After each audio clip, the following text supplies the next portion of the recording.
ଆଜି ହଠାତ୍ କୁଆଡ଼ୁ ଏଇ ଭାଲୁଟା ପଳେଇ ଆସିଲା ଆମ କଲେଜକୁ ଆମକୁ ହଇରାଣ କରିବାକୁ। ଆଉ ଦେଖିପାରୁଥିବେ ଆମକୁ ସେ ହଇରାଣ କରିଥିଲା, ଆମ ପିଲାମାନେ ତାକୁ ହଇରାଣ କରିଥିଲେ। Hello guys, good morning, welcome to my new blog. ତ ସକାଳୁ ସକାଳୁ ଇଚ୍ଛା ନଥାଇ ବି କରିଦେଇଥିଲି ମୁଁ ମୋର ଏକ୍ଜାମ୍କୁ ଆଟେଣ୍ଡ। ଆଉ ତାପରେ ବାହାରିଲୁ ଆମେ ଗୋଟେ ମକସଦରେ।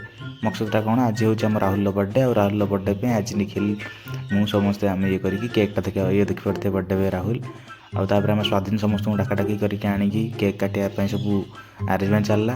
ଆଉ ସେଇ ଏତିକି ଭିତରେ ଲାଗିଲେ ଆମର ମିଲନର ସଞ୍ଜୟର।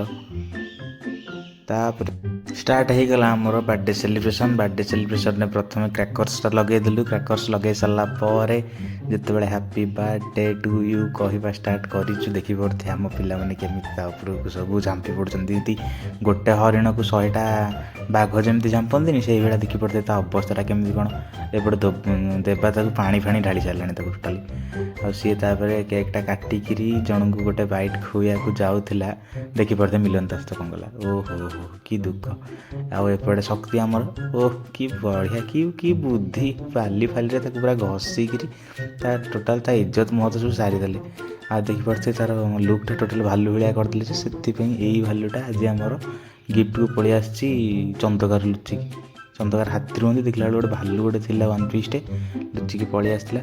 ତାପରେ ଆମ ବର୍ଥଡ଼େ ସେଲିବ୍ରେସନ୍ ସରିଲା। ଆଉ ମୋତେ ସଞ୍ଜୟ ଆଣିକି ତା ସ୍କୁଟିରେ ଛାଡ଼ିଦେଲା କ'ଣ କପଡ଼ାରେ। Tata, C U in my next blog.